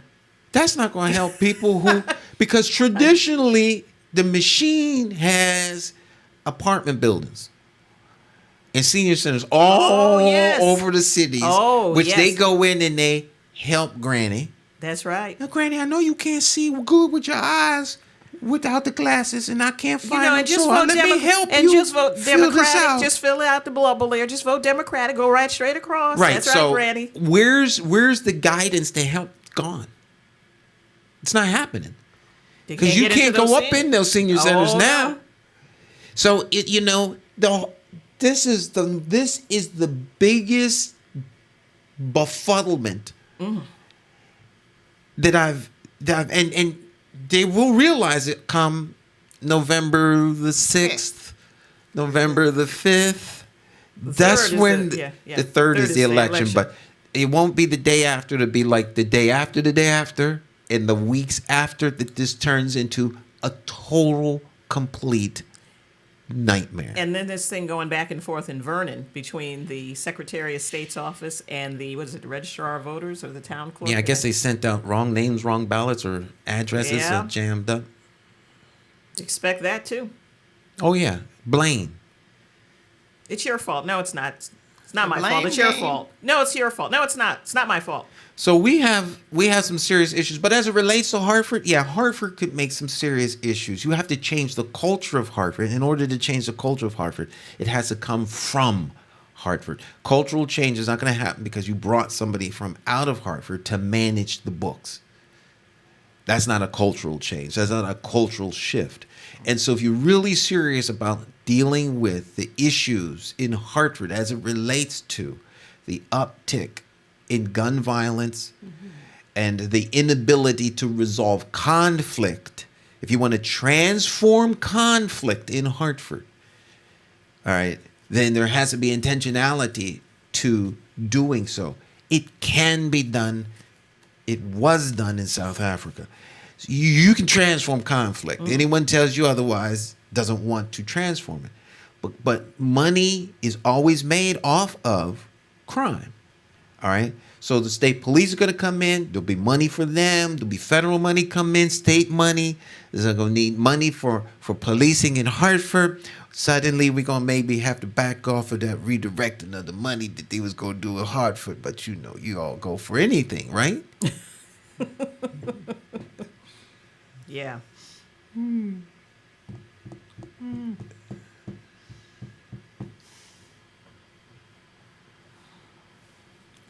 Oh, wow. Are we going to have a tour again about why Hartford should be bailed out again? Oh. Can't set this up and put all the money they can put in. You know, the insurance company, the Hartford, just gave Asylum Hill, what was it, $5 million? Was it $5 million over the next 5 years? Investment into the community. That's either a great gift from the Hartford, which is actually a great thing, Yes. but either they're really investing in the community or they're investing in the potential that changing the community can have. But the Hartford's always been a good neighbor. Yes. They, you know, As is the the good thing Travelers, about Edna, that is if there is it Hartford or Travelers? I think it was Well, all of them have been good neighbors. Edna, Yeah. Travelers, the Hartford. The Our Hartford. insurance, big three. to me, well, first of Yeah. all, $5 million That's a drop in the bucket. is not even an accounting error. And also UTC. I mean, Right, they that's also, pencil money. You spend that kind of money on pencils and Yeah. pens. And UTC, I think there was food that was given, right, for the Hartford Public School System. At one point, there was meals, the funding of the the meals the was it a summer program? could At one be. point, that was like what, a year ago or something. It could be. You know, these things. They're corporate. They're responsible. And That's they, good corporate citizenship. Absolutely. Yes. Yeah. You know. But Harvard doesn't need meals for the hungry children. Right. It needs education and jobs for the hungry children's parents. That's So right. that the hungry children's parents can buy their own food. That's right. And the children aren't hungry anymore. And the children aren't hungry anymore. There you go. So, those are the fixes Hartford needs. The question is, will the current administration do that? And I'm here to tell you the answer to that question is an emphatic no. No. With an exclamation point. I would love to be proven wrong, and can be, by them simply doing the opposite of what I just said. But they're not interested. Of course not. They're not interested because there's no intentionality. There's no direct effort to make that change. And it doesn't require a commission. It doesn't require a meeting. It just requires And even if do it. And even if you did that, let's say that they did that, it would be the same personalities who are the head nodders who would be given the commission job to do that. Right? Right. Right. So there would not be voices of dissent because they don't want voices of dissent. It would be the same people, if you remember from Hollywood Shuffle. Remember, I always told you about the scene from Hollywood Shuffle where they're all in this ditch, Robert Townsend. Oh, master, there ain't nothing wrong here. Just, I don't know why you complaining. Master was good to us. Master's killing us. I'm leaving this plantation. That's what needs to happen. But that won't. Of course not. Because people because are too many dependent. people have the mentality that Robert Townsend's character has. It's good. Why should I upset the apple cart? Mm-hmm. Oh, he's nice. He smiles. He comes to our events. I don't see anything wrong. Someone said to me one day, they just know what you just said. He comes to our events. I mean, he smiles. He seems like a nice guy. I mean, I don't see anything wrong here.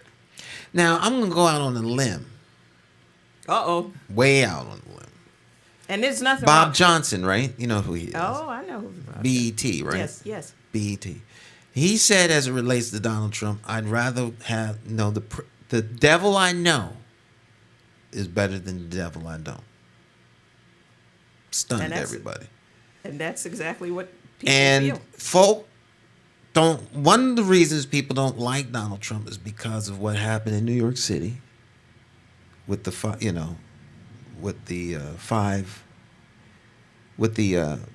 Central Park.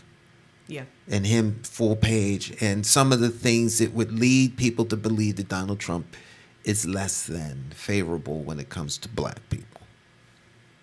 I got a question now. If we now find out that those young men were not guilty, so why didn't those young men secure attorneys and file defamation suits against Trump? Oh, I don't know, but he never apologized. To the best of my knowledge. He would not apologize, but certainly those young men's reputations. That's true. But my point is that I'm and a lot of people actually believe that those guys did. That's the sad part too. And then we find out later on. But I'm not. My point isn't to talk. Isn't against them. My point is I'm willing to throw the whole kitchen sink in with Donald. Yeah. In terms of thinking of him in the worst way you possibly can. That's the only reason I bring that up. Right. So, at least you know where he stands. Right. And he's not smiling in your face. Right. He's not an apologist. That's what that statement meant. Well, when she says she was talking about, smiling in your face. Well, he comes to my events and he smiles and he's always so nice, but he doesn't have your best interest. I mean, there's a certain amount of that politicians are going to do anyway because they want the vote. But it's Trump after that doesn't do that. That he doesn't do that. And You're right. he is who he is, and you know it. That's why I like Southern racists. Yeah, that's right. I'd rather know up front what I'm doing. If you don't like me, fine. Cool. That's right. So what deal can we cut? That's right. And be on our way. That's right. I don't need you smiling in my face, talking about how you're working toward my interest, but then on the backside, you're doing everything imaginable to undercut. That's right. I'd rather know right up And to front. me, that's what the Democratic Party is expert at. Yep. Smiling in your face. And then undercutting. That's right. And you see it all the time. Because where's the delivery of the product, particularly in Hartford after 40 years, more than Democratic 40 Party years. rule. That's right. Where's the education, which should be at an all-time high given the amount of money that we spend? Where is the situation with redlining in the city?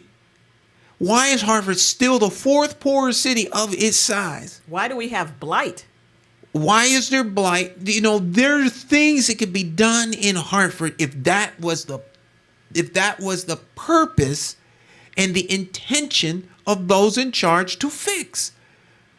But this is not Philadelphia or Chicago. I mean, the city is the size of O'Hare International Airport. There is no desire to fix what's broken in Hartford. That's what's wrong. That's exactly what's wrong. So what's here is because that's the way they want it. That's right. And those who speak against it are pariahs, outcasts. You upsetting the apple cart. So money's going to be made off of this little crime spree. And money's going to flow into the police departments. A couple of community groups are going to benefit because they're going to have to pay, not pay off people, but money's going to have to start flowing. Yeah, they've got to show where they spent the money. Right. And so, then there's always the money management fees and the money redirect. So 1 penny for the agency that needs it. And they're 9 not going pennies to see that money right away for the anyways. folk that manage the money that goes to the agencies. It's not going to happen right away either. No. By the time the money comes through, it'll probably be a couple of years. So we're going to have an emergency dog and pony show. If you really wanted to change things in Hartford, the mayor would call every dissenting voice that he knows, because he knows who they are. Yes, he does. So he would call every dissenting voice that he knows to a meeting at his or the city's expense. Get a facilitator, a couple of sheets of that sticky paper that you put up on the wall. That's right, the big one now, not the low ones. The big stuff. Yeah. The big. Actually, sheet. bigger than that. No, you need. No, a big, I know, but I don't have this the biggest I have. the poster size. It's the supersized Post-it notes, and then you write down, Right. and you synthesize what will work. All right. Andrew Woods had something that was working. Yes. As soon as the mayor took office, he got rid of it. Yeah. I See, again, have the tapes of the meetings. the paternalistic attitude of, I know what's best for you. I'm not from here. I know what's best for you. So, and then with those dissenting voices, we come up with a plan. And they're not going to be yes people. These people going to hold him and everyone else accountable. Now, this is not a threat to the mayor's authority because he's the mayor.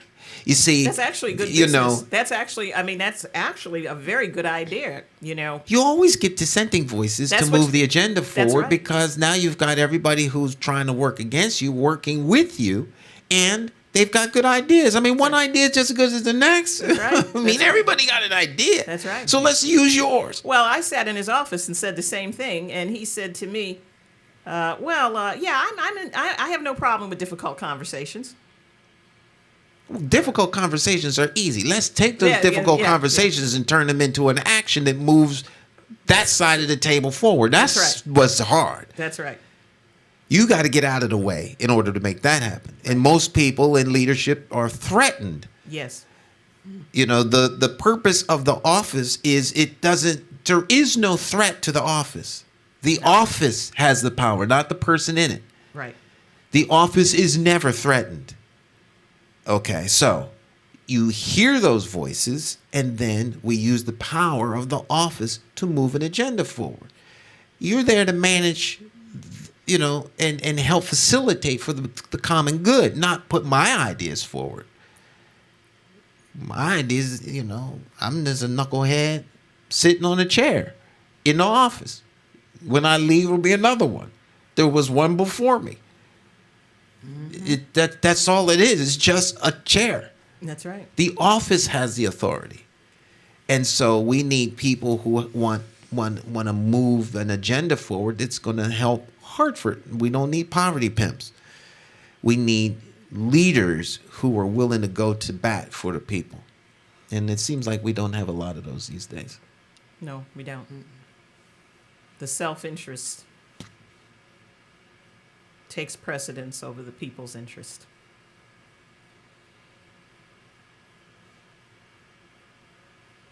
A little tiny bit hard hitting. That was a little bit. This was a sad show. This was a sad show. No, it was real. It was real.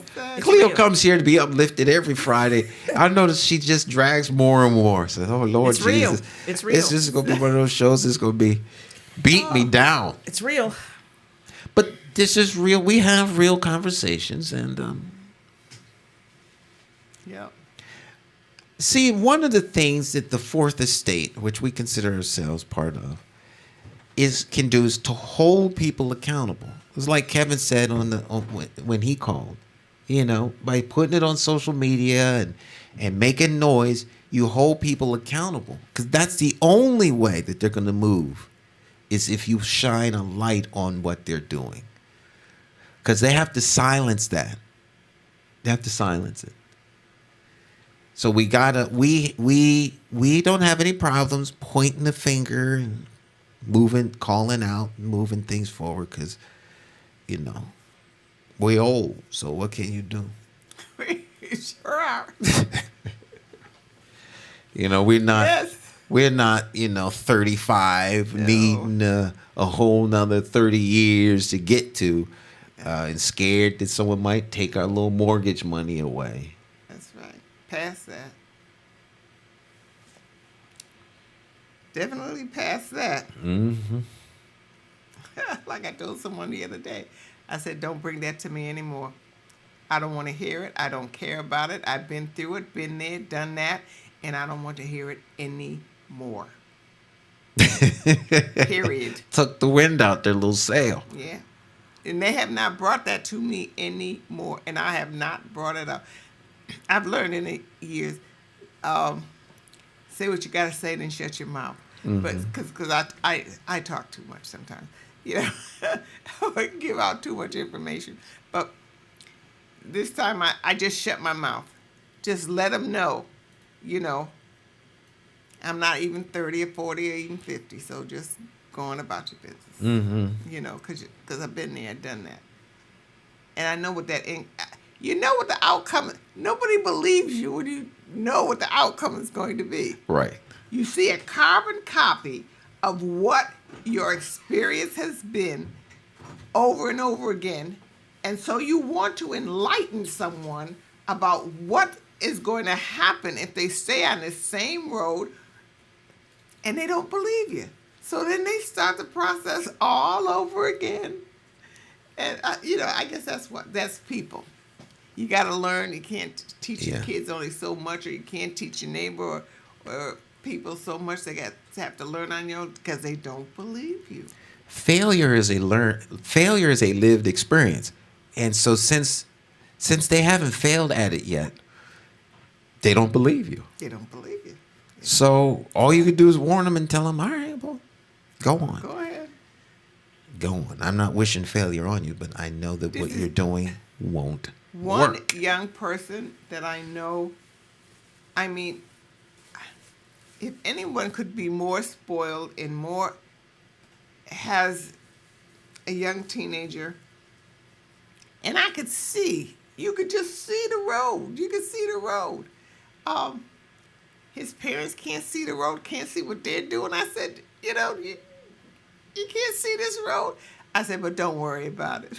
I said, life is going to kick his ass. Excuse me. And I'm not saying no anymore because I know that that's the truth.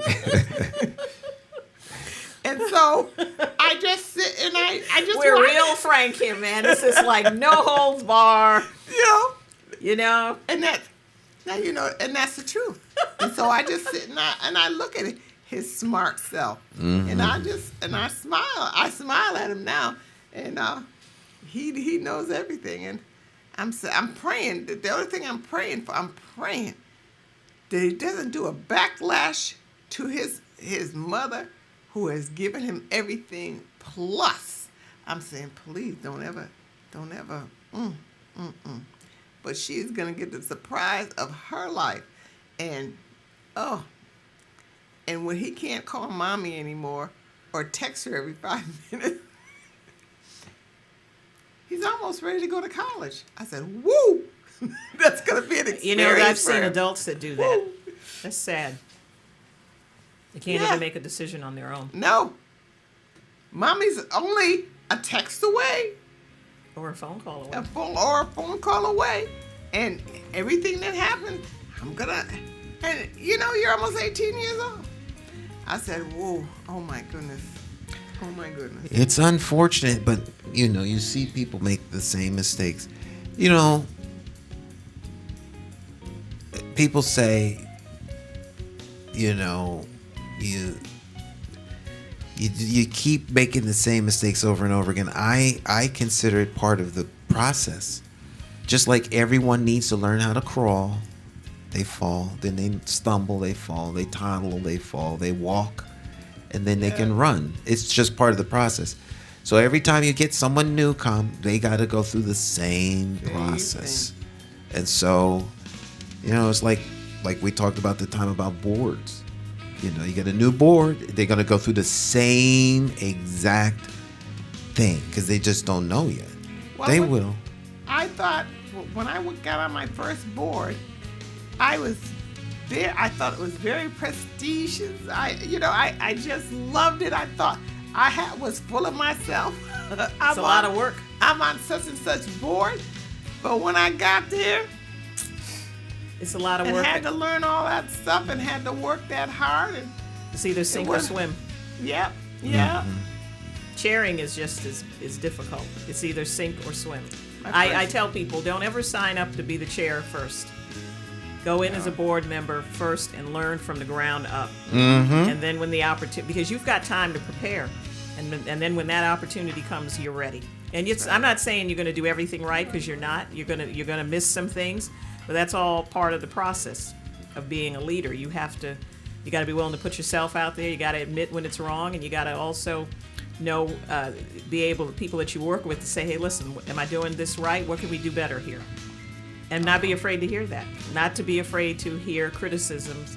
Criticisms are opportunities for improvement. Yep, takes a long time. So that's my thought for the day. Criticisms are opportunities for improvement. All right, my friends, we're out of time. Well, I guess I'll see you tomorrow, Cleo, with our meeting. We'll see if our special guest attends. We'll see. We'll see. All right, Miss Vicki, have a great weekend. Yes, you too. We'll see you on Monday. Monday, yes. All right, my friends, we're out of time. We'll see you on Monday. Have a great one. Bye. Bye-bye.